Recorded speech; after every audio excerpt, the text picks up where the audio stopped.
우스 땅에 욥이라 불리는 사람이 있었습니다. 우스 땅은 성경에서 몇 번 언급되는 지역이긴 하지만 이곳이 정확하게 어디를 가리키는지는 지금 알 수 없습니다. 하지만 오늘 본문과 학자들의 분석에 의하면 이 지역은 욥기 1장 3절에서 욥을 동방 사람이라 칭한 것을 보아 이스라엘 지역의 동쪽을 의미한다고 볼 수 있습니다. 그리고 예레미야 애가서 4장 21절 말씀에서 이러한 표현이 나옵니다.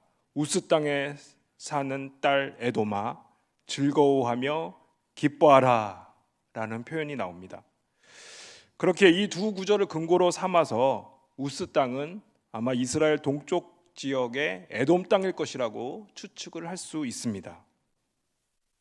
이 우스 땅에 욥이라 하는 사람이 있었습니다.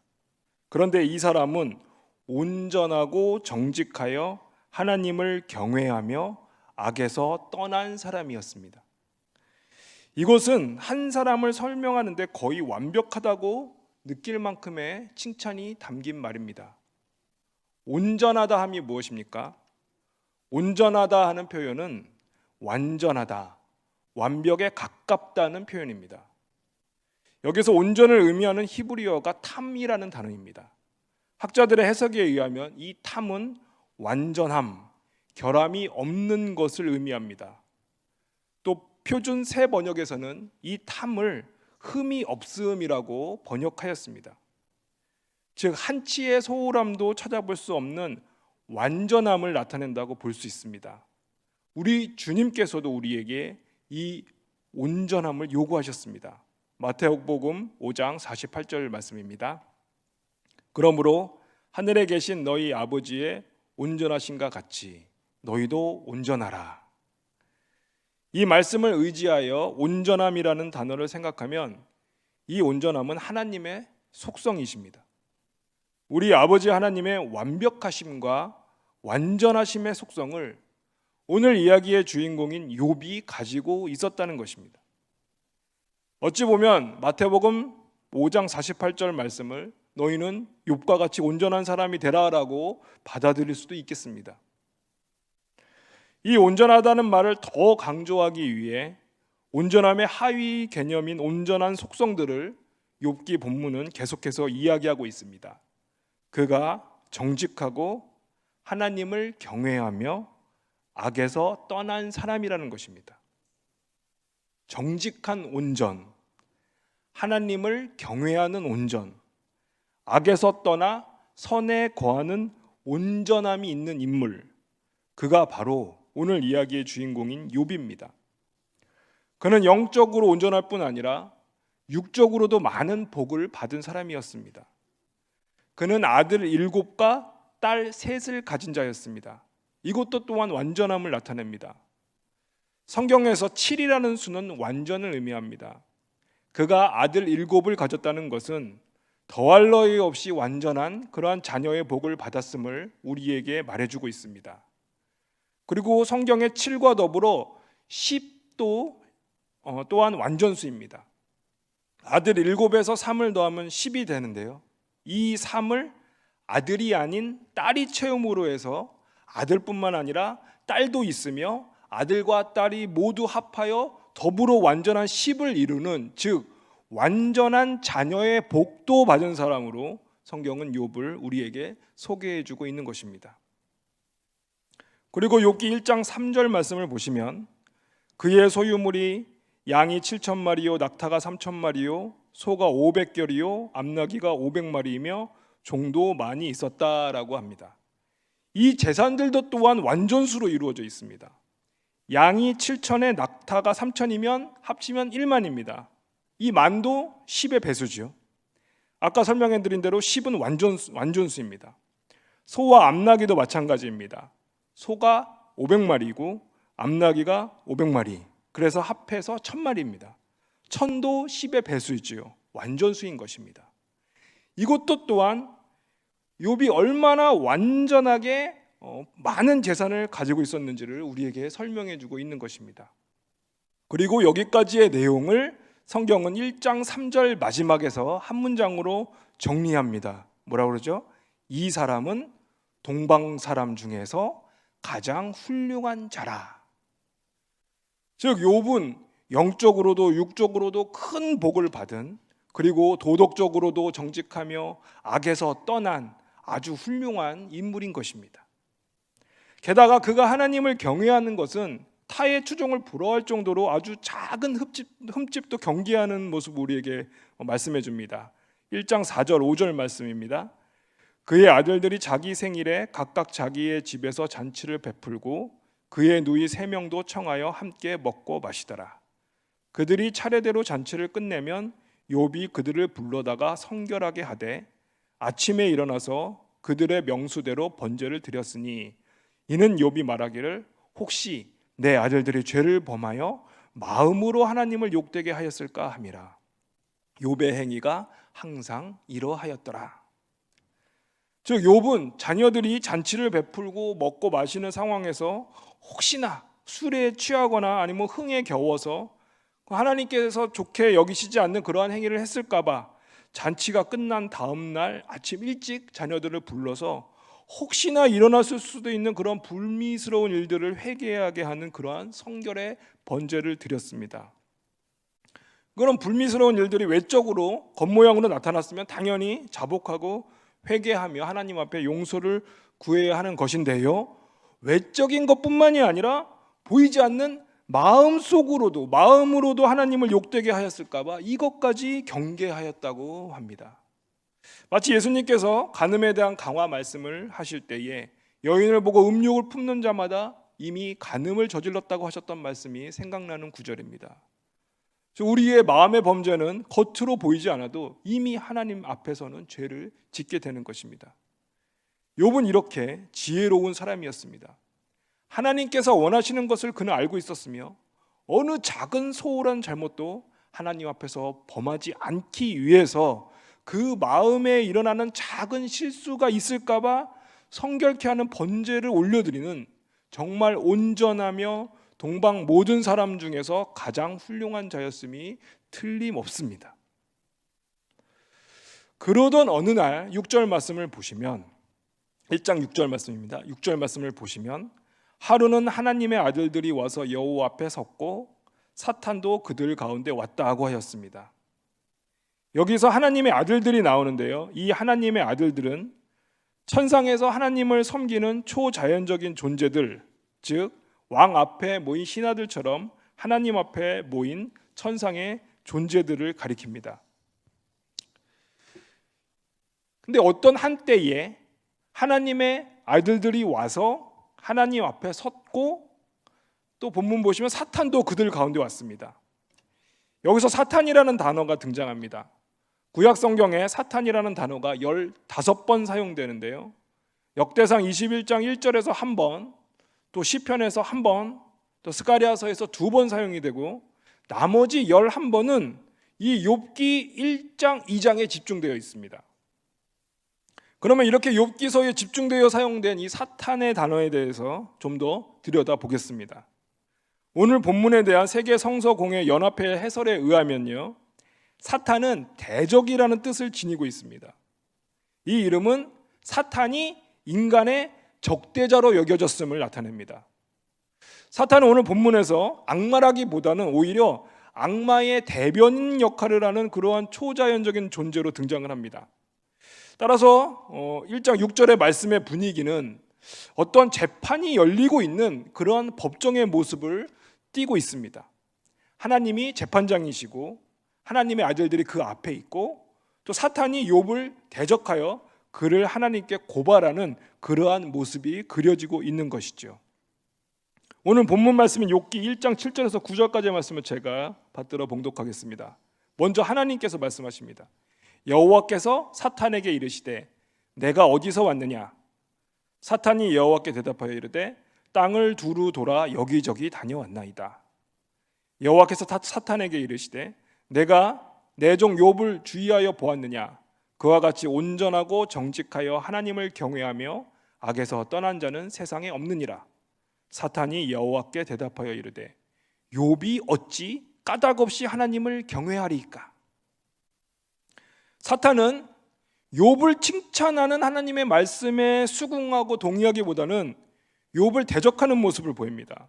그리고 그 말씀은 우리의 심장을 파고 들어갑니다. 뭐라 그럽니까? 욥이 어찌 까닭 없이 하나님을 경외하리까? 이것을 일반적으로 풀어보면 사람이 하나님을 경외하는 데는 반드시 그 이유가 있다는 것입니다. 여기에 우리 이름을 한번 넣어보시기 바랍니다. 이병철 목사가 어찌 까닭 없이 하나님을 경외하리까? 그러면서 사탄은 자신의 고발을 계속해서 개진해 나갑니다. 10절 말씀입니다. 주께서 그와 그의 집과 그의 모든 소유물을 울타리로 두르심 때문이 아니니까. 주께서 그의 손으로 하는 바를 복되게 하사 그의 소유물이 땅에 넘치게 하셨음이니이다. 즉 주께서 그의 집과 모든 소유물을 울타리로 두르심 때문이 아니니까 그가 받은, 욥이 받은 그 영적인 또 육적인 또 물질적인 은혜를 사탄이 언급을 하고 있는 것입니다. 또 주께서 그의 손으로 하는 바를 복되게 하사 그의 소유물이 땅에 넘치게 하셨습니다 했습니다.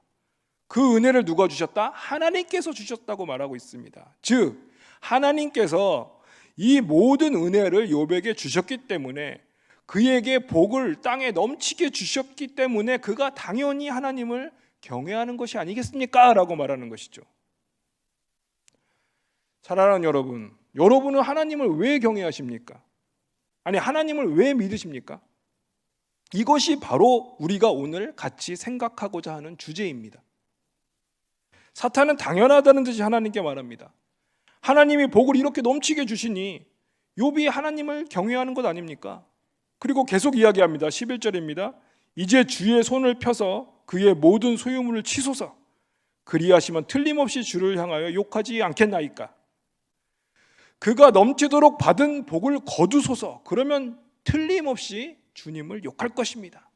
틀림없이, 반드시, 당연히 하나님을 배신하고 욕할 것이라는 겁니다. 하나님은 사탄의 이 말을 들으시고 그 도전을 받아들이십니다. 12절 말씀입니다. 여호와께서 사탄에게 이르시되 내가 그의 소유물을 다 내 손에 맡기노라. 다만 그의 몸에는 내 손을 대지 말지니라. 그러자 사탄은 즉시 욥의 소유물을 칩니다. 순식간에 다 날려버립니다. 그의 완전했던 자녀들, 완전했던 소유물들은 정말 마른 하늘의 날벼락처럼 기가 막히게 사라져버립니다. 그리고 욥은 어떻게 했습니까? 하나님을 저주하고 욕했습니까? 아닙니다. 여러분들께서 다 아시는 대로 욥은 이 시험을 잘 통과하였습니다. 1장 20절에서 22절 말씀입니다. 욥이 일어나 겉옷을 찢고 머리털을 밀고 땅에 엎드려 예배하며 이르되 내가 모태에서 알몸으로 나왔사온즉 또한 알몸이 그리로 돌아가올지라. 주시니도 여호와시오 거두시니도 여호와시오니 여호와의 이름이 찬송을 받으실지니이다 하고 이 모든 일에 욥이 범죄하지 아니하고 하나님을 향하여 원망하지 아니하니라. 아멘. 하지만 이야기는 여기서 멈추지 않습니다. 사탄은 욥을 한 번 더 고발합니다. 욥기서 2장 1절에서 2절 말씀입니다. 또 하루는 하나님의 아들들이 와서 여호와 앞에 서고 사탄도 그들 가운데 와서 여호와 앞에 서니 여호와께서 사탄에게 이르시되 내가 어디서 왔느냐? 사탄이 여호와께 대답하여 이르되 땅을 두루 돌아 여기저기 다녀왔나이다. 주님은 사탄이 다시 찾아오자 지난번에 욥의 경우를 언급하시면서 사탄을 책망하십니다. 3절 말씀입니다. 여호와께서 사탄에게 이르시되 네가 내 종 욥을 주의하여 보았느냐? 그와 같이 온전하고 정직하여 하나님을 경외하며 악에서 떠난 자가 세상에 없느니라. 네가 나를 충동하여 까닭없이 그를 치게 하였어도 그가 여전히 자기의 순전함을 굳게 지켰느니라. 사탄아, 네가 나를 충동하여 까닭없이 그를 치게 하지 않았느냐? 하지만 그러한 이유 없는 시련에서도 욥은 여전히 자신의 온전함을 굳게 지켰다. 하나님은 욥을 한 번 더 칭찬하시면서 그를 높이셨습니다. 하지만 사탄은 그 순간을 놓치지 않고 다시 한번 욥을 고발합니다. 4절 말씀입니다. 사탄이 여호와께 대답하여 이르되 가죽으로 가죽을 바꾸오니 사람이 그의 모든 소유물로 자기의 생명을 바꾸올지라. 가죽으로 가죽을 바꾸오니, 이 구절은 이해하기가 매우 어려운 구절입니다. 히브리어 원문을 해석한 학자들에 따르면 이 가죽이라는 것이 울타리라는 의미가 있다고 합니다. 둘러 덮어서 보호한다는 그러한 의미죠. 따라서 첫 번째 시련에서 하나님께서 욥에게 재산의 울타리를 거두어 가신 것처럼 이번에는 사람의 육신의 울타리인 이 가죽을 거두시라는, 즉 몸을 치시라는 의미입니다. 사람이 아직 하나님을 경외하고 있다는 것은 그 자신의 몸이 울타리로 보호되고 있기 때문이고, 하나님이 이 울타리인 가죽을 치시면 사람이 생명, 몸을 위해서 모든 소유를 희생하듯이 가장 중요한 것이 이 몸이고 생명이기 때문에 이 몸, 생명을 위협당한 인간은 당연히 하나님을 원망할 것이라는 사탄의 주장입니다. 2장 5절입니다. 이제 주의 손을 펴서 그의 뼈와 살을 치소서. 그리하시면 틀림없이 주를 향하여 욕하지 않겠나이까. 하나님은 이 더욱 증폭된 긴장이 팽팽한 이 상황에서 사탄의 제안을 받아들이십니다. 6절 말씀입니다. 여호와께서 사탄에게 이르시되 내가 그를 내 손에 맡기노라. 다만 그의 생명은 해하지 말지니라. 그러자 사탄은 하나님의 허락을 받고 바로 욥의 몸을 치기 시작합니다. 7절 말씀입니다. 사탄이 이에 여호와 앞에서 물러가서 욥을 쳐서 그의 발바닥에서 정수리까지 종기가 나게 한지라. 욥은 그의 발바닥부터 정수리까지, 즉 머리끝부터 발끝까지 종기가 났습니다. 이것은 그냥 한 사람에게 피부병이 발병한 정도가 아닙니다. 여기에서의 종기는 악성 피부병, 즉 부정한 피부의 병을 의미합니다. 이것은 율법에서 말하는 문둥병일 수도 있습니다. 따라서 욥은 그의 공동체에서 격리되었을 것입니다. 그리고 그 병을 치료하기 위해서 그가 이미 파산의 지경에 놓여 있었지만 조금이라도 남아있는 모든 것을 다 사용해야 했을 것입니다. 8절 말씀 보시면 그가 재 가운데 앉아 있다고 하였습니다. 여기서 재는 모든 것이 타고 남은 것입니다. 즉 욥에게 있는 것은 아무것도 없다는 것을 의미합니다.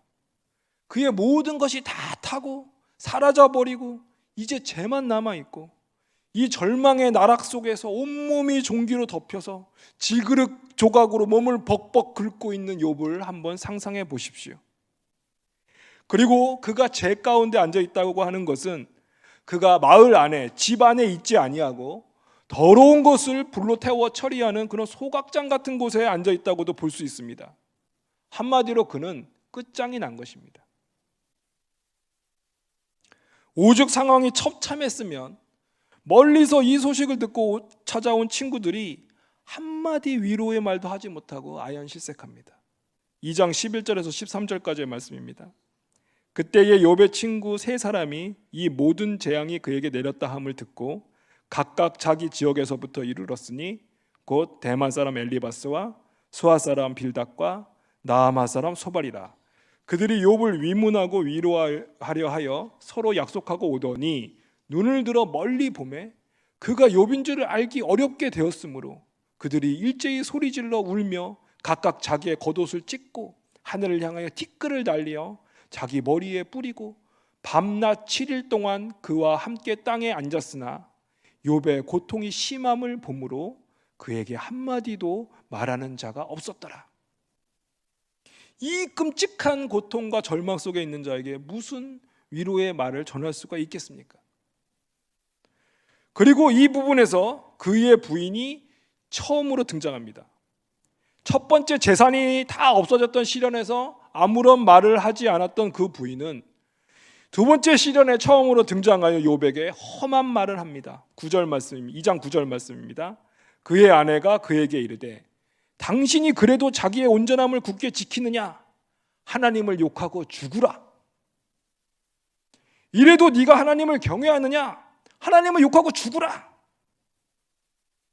여러분, 이 말은 그의 아내의 말이 아닙니다. 이 말은 사탄의 말입니다. 너의 모든 보호막이 다 제거되었다. 네가 복을 주신다는 그 하나님의 복은 어디 있느냐? 이래도 네가 하나님이 계시다고 믿느냐? 이래도 네가 하나님을 경외하느냐? 하나님을 욕하고 죽으라. 네가 틀린 것이다. 이 말은 예수 그리스도께서 골고다 언덕의 십자가에서 당하신 그 모욕이 생각나게 합니다. 성전을 사흘 만에 헐고 짓는 자여, 네가 하나님의 아들이거든 지금 거기서 내려오라. 이래도 네가 하나님의 아들이냐? 이래도 네가 하나님과 하나라고 믿느냐? 이래도 네가 하나님을 경외하느냐? 하나님을 욕하고 죽으라. 네가 틀린 것이다. 또한 초대교회 수많은 우리 믿음의 선배들이 생각납니다. 히브리서 11장 33절에서 38절까지의 말씀입니다. 그들은 믿음으로 나라들을 이기기도 하며 의를 행하기도 하며 약속을 받기도 하며 사자들의 입을 막기도 하며 불의 세력을 멸하기도 하며 칼날을 피하기도 하며 연약한 가운데서 강하게 되기도 하며 전쟁에 용감하게 되어 이방 사람들의 진을 물리치기도 하며 여자들은 자기의 죽은 자들을 부활로 받아들이기도 하며 또 어떤 이들은 더 좋은 부활을 얻고자 하여 심한 고문을 받되 구차히 풀려나기를 원하지 아니하였으며 또 어떤 이들은 조롱과 채찍질뿐만 아니라 결박과 옥에 갇히는 시련도 받았으며 돌로 치는 것과 톱으로 켜는 것과 시험과 칼로 죽임을 당하고 양과 염소의 가죽을 입고 유리하여 궁핍과 환난과 학대를 받았으니 이런 사람은 세상이 감당하지 못하느니라. 초대 교회의 역사를 살펴보면 그리스도인들을 말살시키기 위하여 저지른 학대와 학살이 매우 많이 나타나 있습니다. 정말 이루 형언할 수 없는 고난들이었습니다. 욥은 아내에게 그렇게 험한 말을 듣고 이렇게 대답합니다. 10절 말씀입니다. 그가 이르되 그대의 말이 한 어리석은 여자의 말 같도다. 우리가 하나님께 복을 받았은즉 화도 받지 않겠느냐 하고 이 모든 일에 욥이 입술로 범죄하지 아니하니라. 하지만 여러분, 어찌 인간이 그 고통으로부터 자유로울 수가 있겠습니까? 사탄의 말은 정확했습니다. 욥기 2장 4절 말씀입니다. 사탄이 여호와께 대답하여 이르되 가죽으로 가죽을 바꾸오니 사람이 그의 모든 소유물로 자기의 생명을 바꾸올지라. 인간의 육신, 그 생명을 향한 본능은 너무나도 강한 것입니다. 육신의 고통, 이 병으로부터의 아픔은 그 고통을 당하지 않은 사람은 상상할 수 없는 절망입니다. 물론 여기 큰 수술을 받으신 우리 성도님들도 계시겠죠. 그분들의 간증에 의하면 그 절망 속에서는 정말 하나님이 살아계시는가 하는 생각이 들 정도로 자신의 내면과 모든 것에 어둠밖에 없었다고 말씀하곤 합니다. 욥은 정말 그 고통의 나락에서 기도합니다. 하나님의 현존을 구합니다. 은혜의 손길을 구합니다. 욥기 13장 20절에서 28절까지의 말씀을 제가 봉독하겠습니다. 오직 내게 이 두 가지 일을 행하지 마옵소서. 그리하시면 내가 주의 얼굴을 피하여 숨지 아니하오리니 곧 주의 손을 내게 대지 마시오며 주의 위엄으로 나를 두렵게 하지 마실 것이니이다. 그리하시고 주는 나를 부르소서. 내가 대답하리이다. 혹 내가 말씀하게 하옵시고 주는 내게 대답하옵소서. 나의 죄악이 얼마나 많으니까 나의 허물과 죄를 내게 알게 하옵소서. 주께서 어찌하여 얼굴을 가리시고 나를 주의 원수로 여기시나이까? 주께서 어찌하여 날리는 낙엽을 놀라게 하시며 마른 건부를 뒤쫓으시나이까? 주께서 나를 대적하사 괴로운 일들을 기록하시며 내가 젊었을 때의 지은 죄를 내가 받게 하시오며 내 발을 착고에 채우시며 나의 모든 길을 살피사 내 발자취를 점검하시나이다. 나는 썩은 물건의 낡아짐 같으며 좀 먹은 의복 같으니이다. 제가 욥기에 있는 어느 한 기도문 부분을 봉독하였을 뿐이지만 어떻게 보면 욥기서 전체가 욥 자신이 갖고 있는 그 실존에 대한 어떠한 간절함으로, 그러한 토로로 가득 차 있는 그런 욥의 기도와 묵상으로 이루어졌다고 해도 과언이 안 될 것입니다. 신명기 28장 말씀을 보시면 하나님은 복과 저주에 관하여 말씀하십니다. 먼저 복을 받는 길입니다. 신명기 28장 1절에서 6절까지의 말씀입니다. 내가 내 하나님 여호와의 말씀을 삼가 듣고 내가 오늘 내게 명령하는 그의 모든 명령을 지켜 행하면 내 하나님 여호와께서 너를 세계 모든 민족 위에 뛰어나게 하실 것이라. 내가 내 하나님 여호와의 말씀을 청종하면 이 모든 복이 내게 임하며 내게 이르리니 성읍에서도 복을 받고 들에서도 복을 받을 것이며 내 몸의 자녀와 내 토지의 소산과 내 짐승의 새끼와 소와 양의 새끼가 복을 받을 것이며 내 광주리와 떡반죽 그릇이 복을 받을 것이며 내가 들어와도 복을 받고 나가도 복을 받을 것이니라. 하나님이 말씀하셨습니다. 명령을 지켜 행하면 복을 받게 될 것이다. 이 모든 복이 너에게 임할 것이다. 그리고 저주에 관하여 말씀하십니다. 28장 15절에서 19절입니다. 내가 만일 내 하나님 여호와의 말씀을 순종하지 아니하여 내가 오늘 내게 명령하는 그의 모든 명령과 규례를 지켜 행하지 아니하면 이 모든 저주가 내게 임하며 내게 이를 것이니 내가 성읍에서도 저주를 받으며 들에서도 저주를 받을 것이요 또 내 광주리와 떡반죽 그릇이 저주를 받을 것이요 내 몸의 소생과 내 토지의 소산과 내 소와 양의 새끼가 저주를 받을 것이며 내가 들어와도 저주를 받고 나가도 저주를 받으리라. 즉 하나님의 말씀을 순종하지 아니하면 이 모든 저주가 너에게 임할 것이라는 말씀입니다. 그러면 여러분 우리는 여기서 질문을 할 수밖에 없습니다. 그럼 욥은 어떻습니까? 욥기 1장 1절입니다. 우스 땅에 욥이라 불리는 사람이 있었는데 그 사람은 온전하고 정직하여 하나님을 경외하며 악에서 떠난 자더라. 욥은 온전하고 정직하여 하나님을 경외하며 악에서 떠난 자였습니다. 하나님이 인정하신 의인이었습니다. 이처럼 욥은 율법을 잘 지키는 자였지만 저주를 받았습니다. 따라서 욥의 상황에서의 고난을 죄의 결과라고 보는 것은 맞지 않습니다. 그러면 여러분, 이 고난이 무엇입니까? 오늘도 우리에게 크고 작은 고난이 있습니다. 어려움이 있고 절망이 있습니다. 우리는 이 고난에서 오늘 무엇을 바라보아야 합니까? 긴 욥의 탄식과 기도가 욥기 전체를 통해 흐르는 중에 드디어 38장에서 하나님이 욥에게 임재하십니다. 38장 1절 2절 말씀입니다. 그때 여호와께서 폭풍우 가운데에서 욥에게 말씀하여 이르시되 무지한 말로 생각을 어둡게 하는 자가 누구냐? 하나님은 욥의 모든 고난을 아셨습니다. 전지전능하신 하나님은 그의 모든 기도와 생각을 다 아셨습니다. 우리의 모든 형질을 지으신 하나님께서 어찌 의인 욥의 기도와 생각을 모르실 수 있겠습니까? 그 하나님이 처음에 욥을 만나 욥에게 하신 말씀은 위로가 아니셨습니다. 고난의 이유에 대한 설명도 아니셨습니다. 38장 2절 말씀입니다. 무지한 말로 생각을 어둡게 하는 자가 누구인가? 즉 우리는 무지한 존재입니다, 여러분. 따라서 하나님의 그 크고 무한하신 뜻을 알 수 없는 존재입니다. 이 세상의 모든 것을 창조하시고 주관하시는 하나님의 뜻을 우리가 어찌 알 수가 있겠습니까? 우리는 그 크신 하나님의 생각을 어둡게만 하는 존재입니다.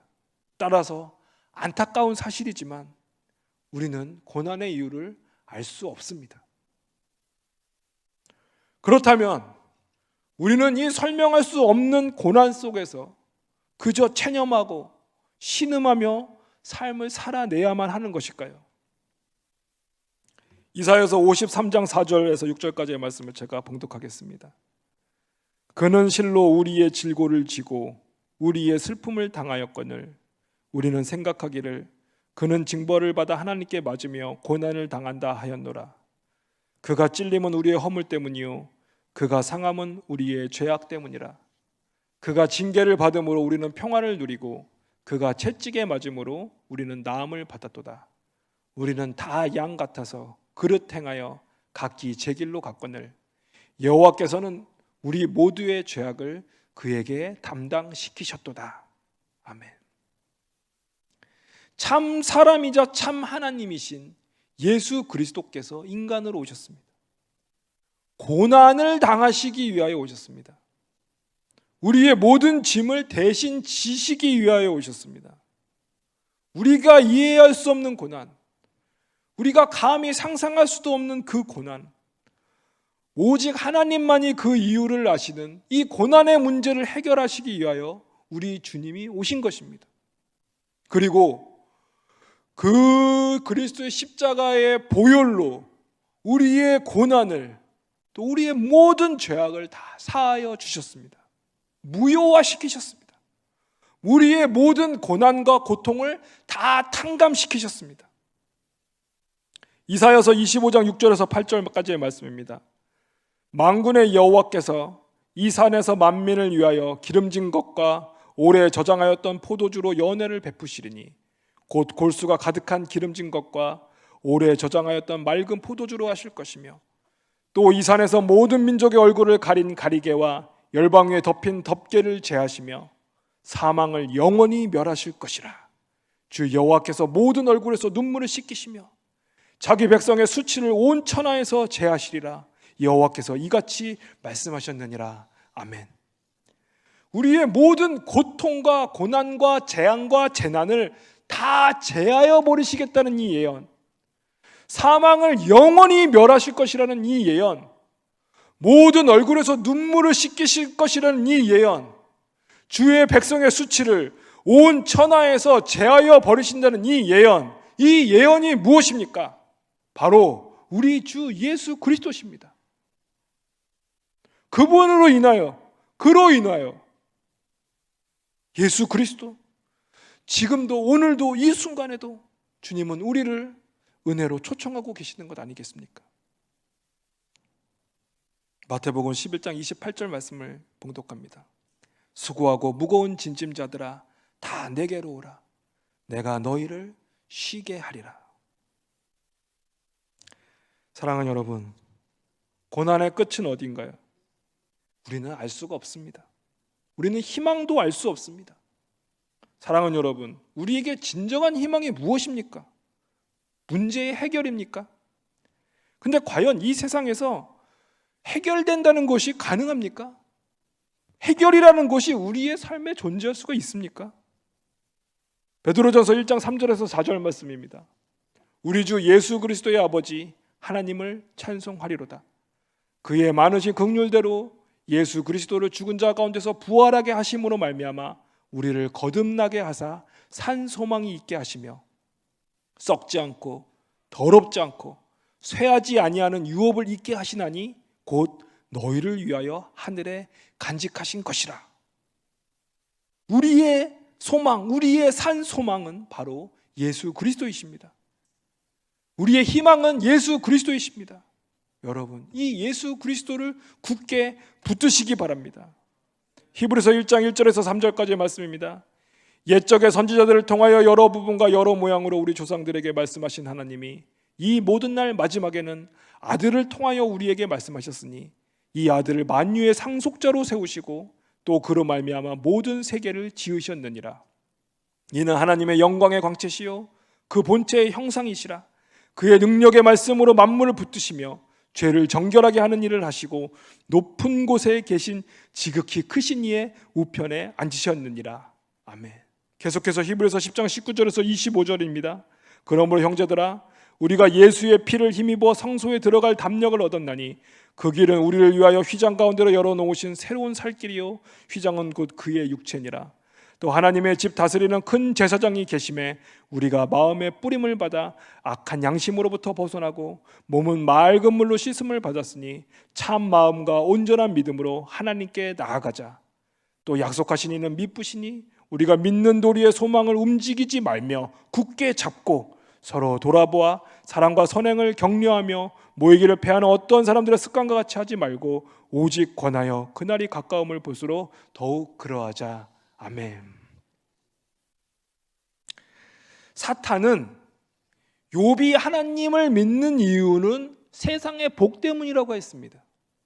그리고 우리에게도 네가 하나님을 믿는 이유는 세상의 복 때문이 아니냐라고 반문합니다. 욥기서의 마지막 부분을 보시면 욥은 더 큰 보상을 받음으로 행복한 결말을 맞습니다. 건강이 회복되고 더 많은 자녀들과 더 많은 재산을 하나님으로부터 받게 됩니다. 고난을 이겨내고 시험을 통과하여 하나님께 더 많은 복을 받았으니 흡족한 결말이 아닐 수 없습니다. 근데 여러분, 지금 우리의 고난은 어떻습니까? 여러분, 해피엔딩으로 가고 있습니까? 아니면 계속되는 고통의 나락으로 떨어지고 있습니까? 그렇다면 우리의 이 길 끝에서 우리가 받을 더욱 큰 보상은 무엇입니까? 사랑하는 여러분, 우리가 믿는 이유는 바로 산 소망이신 예수 그리스도이십니다. 그리고 주님은 지금 우리의 짐을 주님에게 다 내려놓으라고 하십니다. 주님이 우리의 짐을 대신 져 주시겠다고 하십니다. 사탄은 틀렸습니다. 우리가 하나님을 믿는 이유는 예수 그리스도의 은혜 때문인 것입니다. 그리고 우리에게는 욥보다 훨씬 더 크고 위대한 보상이 우리를 기다리고 있습니다. 요한계시록 21장 1절에서 7절까지의 말씀을 제가 봉독하겠습니다. 또 내가 새 하늘과 새 땅을 보니 처음 하늘과 처음 땅이 없어졌고 바다도 다시 있지 않더라. 또 내가 보매 거룩한 성 새 예루살렘이 하나님께로부터 하늘에서 내려오니 그 준비한 것이 신부가 남편을 위하여 단장한 것 같더라. 내가 들으니 보좌에서 큰 음성이 나서 이르되 보라, 하나님의 장막이 사람들과 함께 있음에 하나님이 그들과 함께 계시리니 그들은 하나님의 백성이 되고 하나님은 친히 그들과 함께 계셔서 모든 눈물을 그 눈에서 닦아주시니 다시는 사망이 없고 애통하는 것이나 곡하는 것이나 아픈 것이 다시 있지 아니하리니 처음 것들이 다 지나갔음이러라. 보좌에 앉으신 이가 이르시되 보라, 내가 만물을 새롭게 하노라 하시고 또 이르시되 이 말은 신실하고 참되니 기록하라 하시고 또 내게 말씀하시되 이루었도다. 나는 알파와 오메가요 처음과 마지막이라. 내가 생명수 샘물을 목마른 자에게 값없이 주리니 이기는 자는 이것들을 상속으로 받으리라. 나는 그의 하나님이 되고 그는 내 아들이 되리라. 아멘.